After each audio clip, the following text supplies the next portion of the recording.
নবী আলাইহিসসালাতু ওয়াসসালামের জন্মদিন পালনটা ছিল প্রতি সপ্তাহে। আমাদের মতো না যে এক বছর পরে নিজের জন্মদিনকে স্মরণ করি, বরং নবীজি নিজের জন্মদিনকে স্মরণ করতেন প্রতি সপ্তাহে। ইবাদত করতেন কি? রোজা রাখতেন। প্রতি সপ্তাহে তিনি সোমবার রোজা রাখতেন, যেহেতু এই দিনে নবী আলাইহিসসালাতু ওয়াসসালাম দুনিয়াতে এসেছেন। এটা একটা কারণ। আরও একটা কারণ আছে এই দিনে রোজা রাখার, যে মানুষের আমলগুলো আল্লাহ তাআলার দরবারে পেশ করা হয়, হিসাব দেন ফেরেশতারা। সহিহ মুসলিম শরীফের বর্ণনায় এসেছে,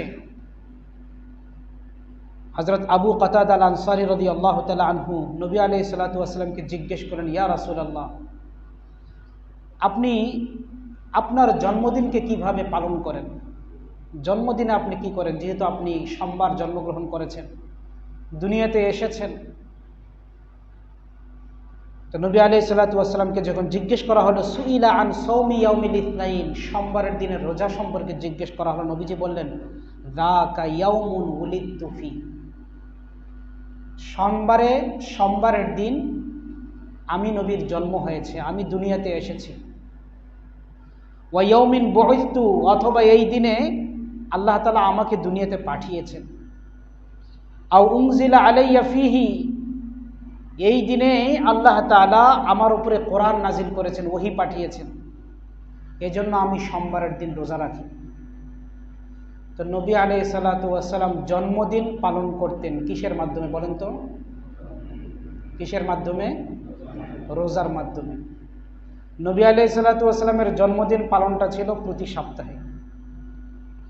আমাদের মতো না যে এক বছর পরে নিজের জন্মদিনকে স্মরণ করি, বরং নবীজি নিজের জন্মদিনকে স্মরণ করতেন প্রতি সপ্তাহে।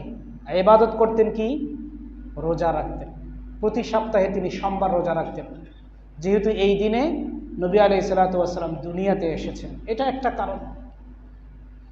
আরও একটা কারণ আছে এই দিনে রোজা রাখার, যে মানুষের আমলগুলো আল্লাহ তাআলার দরবারে পেশ করা হয়, হিসাব দেন ফেরেশতারা, আল্লাহর দরবারে নিয়ে যান। সপ্তাহের মধ্যে দুই দিন, একটা হলো বৃহস্পতিবার আর একটা হচ্ছে সোমবার।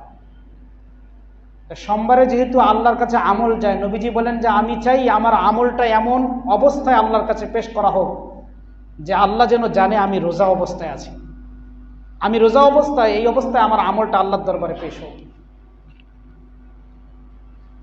তাহলে এই হাদিস থেকে আমরা যে বিষয়টা শিখতে পাই, জন্মদিনের পালন কিসের মাধ্যমে বলেন? না বড় করে ধুমধাম অনুষ্ঠান করে বড় কেক নিয়ে এসে এটাকে কাটবেন, মোমবাতি জ্বালাবেন, ফুটকাট দিবেন, হ্যাপি বার্থডে টু ইউ বলবেন, এগুলোর মাধ্যমে কি জন্মদিন পালন করা? এটা নবীজি করেছেন। নবীজির উম্মত যারা, তারা তো নবীর আদর্শকে পালন করবে। আর নবীর আদর্শ হলো জন্মদিনে কি করা? রোজা রাখা। আপনি দুনিয়াতে এই দিনে এসেছেন, আপনি যে আল্লাহ আমাকে দুনিয়াতে এই দিনে পাঠিয়েছেন, আপনি শুকরিয়া আদায় করেন। আর শুকরিয়া আদায়ের একটা মাধ্যম হলো রোজা পালন করা, রোজা রাখা, এটাও কি শুকরিয়া।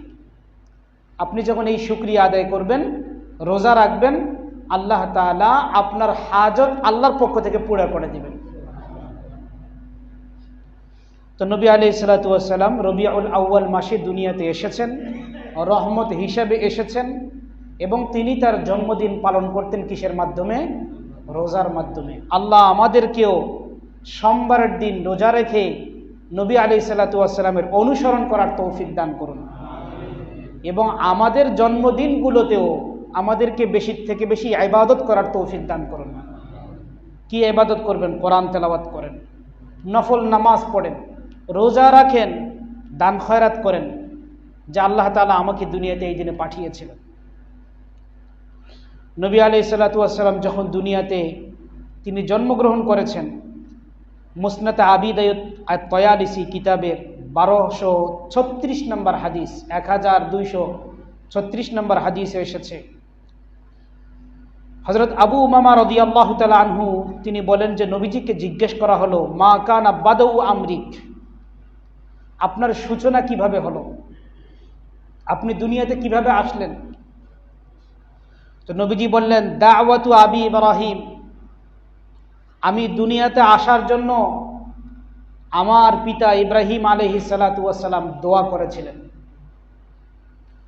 ইব্রাহিম আলাইহিস সালাতু ওয়াস সালাম দোয়া করেছিলেন, রব্বানা ওয়াবআথ ফীহিম রাসূলাম মিন আনফুসিহিম ইয়াতলু আলাইহিম আয়াতিক ওয়া ইউআল্লিমুহুমুল কিতাবা ওয়াল হিকমাতা ওয়া ইউযাক্কিহিম। হে আল্লাহ, আপনি আমার বংশে এমন একজন লোক পাঠান